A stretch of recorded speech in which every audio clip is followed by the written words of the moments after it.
Stephen Yates, who's traveling. He's here, he's there. His expertise is always sought. As you know, he's senior fellow at America First Policy Institute. He is a foreign policy expert. His particular wheelhouse is China, but you can ask him anything. He's chair of China Policy Initiative, having previously worked in the Bush White House. Always good to see you, my friend. Thank you for taking some time out today. I have two different areas. Obviously, you know where I'm going. We're going to get to the Ukraine and jets and the tanks and all that stuff.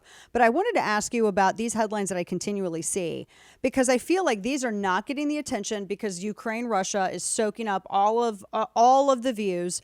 But there was an Air Force general. Now, I also understand that he is not, the way that I've seen it explained, he is not necessarily the one who's involved with strategy and tactics, etc. However, it still is kind of, you see these headlines and most people don't realize that and they kind of get a little concerned.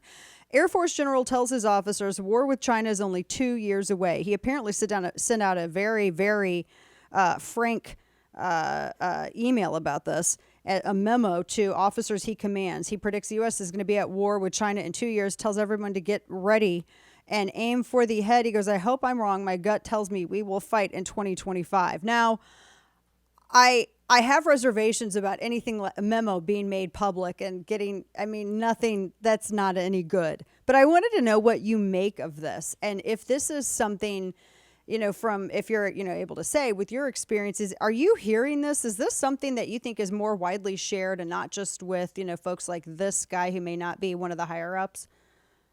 Well, so my entire career, people have been guessing at this possible timeline. The Communist Party of China has put its sights on Taiwan for a very, very long time.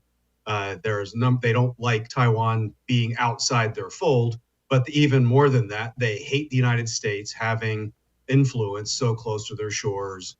And obviously, they like to push the United States and our alliance system out from East Asia. So this has been going on for a long time. Most of the best experts had been saying, well, they're not ready yet. It could be 10 years, could be 15 years. All I can tell you is my entire lifetime, they have always underestimated how rapidly China would acquire the capability to break big things. And so I find what he said not to be surprising that someone would be concerned. After all, when former Speaker Pelosi was going through Taiwan, people worried whether World War III was going to happen right then.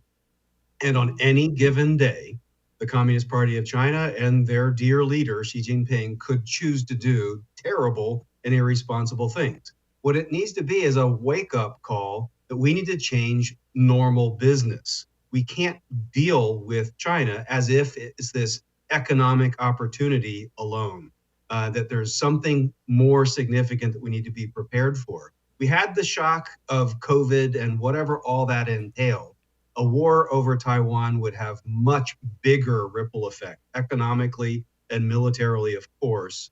And so he's right that we need to be prepared, but no one knows when. It could be tomorrow, it could be never, it could be somewhere in between.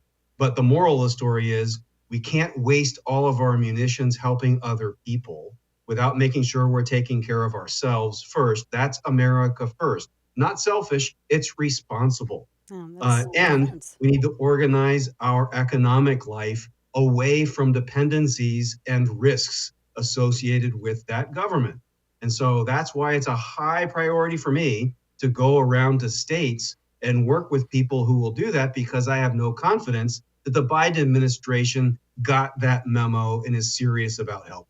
And it seems like the only real way to do that at this point is working with different governors and working with different states. I'll ask you about that in a moment. It's been, you mentioned Pelosi visiting Taiwan. I know they're just early reports because people were just getting sworn in. We still haven't even had State of the Union address yet. Kevin McCarthy is said to be this spring looking for a visit to Taiwan. And I'm sure we're going to see all of the same, hyperbole and the words from China, et cetera. They say, it's the United States that further militarized Taiwan. I want to just sort of have you look into the future and kind of, is the reception going to be worse than from China than what we saw with Pelosi? And then secondly, in a way, I kind of feel as though not to throw our allies under the bus, I sort of feel like Britain punted here because they didn't have to do what they did with Taiwan. They could have kept everything sort of that status quo, and without China pushing this what they call a peaceful reunification. I just kind of wanted to get your thoughts on those two very separate things. Yeah, well, with Speaker McCarthy, when Pelosi was going, I made very clear with you and with any friend that I could talk to, in principle, of course, the Speaker of the House should go at any time. The United States has significant equities with Taiwan that are not just military. We have economic equities with them, too. And Pelosi would have been better served if she would have gone earlier in her tenure instead of waiting until the dying hours of her time as Speaker. And so I fully support the idea of Speaker McCarthy going early in his tenure. And really, I don't care whether the Chinese want to make a big propaganda show about it, because in principle, we're vested in this relationship. And I think it's important to help them protect themselves so that America is not the 911 that's expected to come in first and maybe only in these contingencies. And so having a leader of Congress go important. The Pelosi visit was much more contentious and difficult because Pelosi was of the same party as the president. And so there are a lot of Chinese people and other governments who are trying to read the tea leaves of what does this mean? Where is the president on this issue? And you and I have talked about this.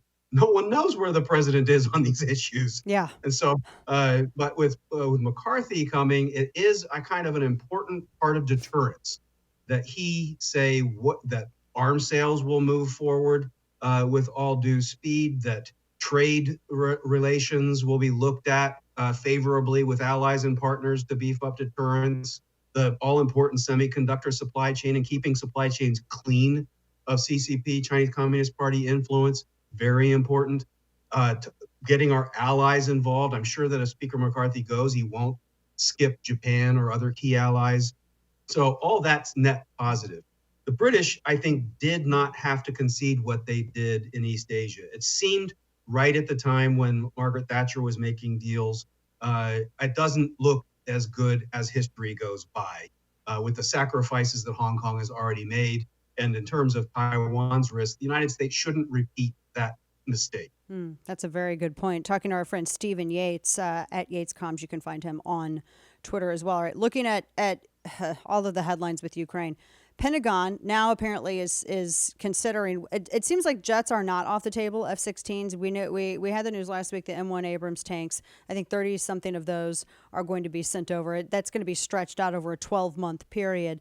How close does this get? Because the big question is, is this going to be considered by Russia as an escalation? Does this mean? I really feel like media and others want there to be a war, and they are really pushing this. Well, here are NATO forces that are doing all of this. I don't think that necessarily providing equipment, though. That's silly. I don't necessarily think that merits any kind of escalation. And I wanted to get your thoughts. I hope there was some accountability, but apparently we're not going to get any with the dollars going over there either.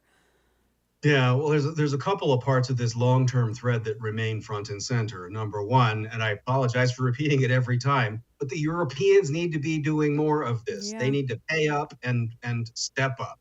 And we should be a supporting actor at best in this.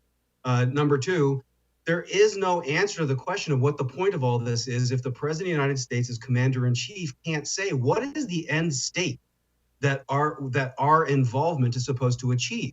What in terms of definition of land is our objective to arm the Ukrainians with whatever we may or may not need for other contingencies, unless and until the Russians are out of Ukraine's borders, say before Crimea was taken? I mean, without the president saying what the real objective is, this is just one more tranche of weaponry and expense that's going out into the unknown. And I just think that's a dereliction of duty. Yeah. That doesn't take away from whether the Ukrainians are worthy and whether the Russians are bad.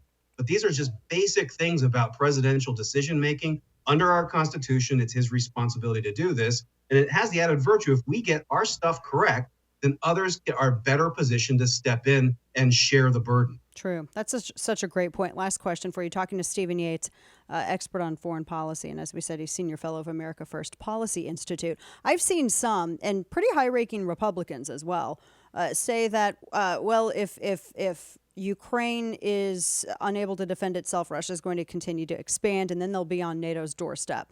Well, kind of aren't they already? Because Latvia and Estonia are NATO members.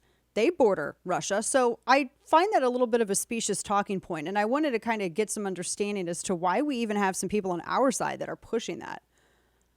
Yeah, well, I have a lot of confusion about people on our side when talking about this particular conflict. And a lot of it comes back to leadership on our side too. But they seem to forget some basic geography, and all of this doesn't really take into account the fact that the NATO alliance failed to deter. That is a major historic development that should cause us to question, what is NATO?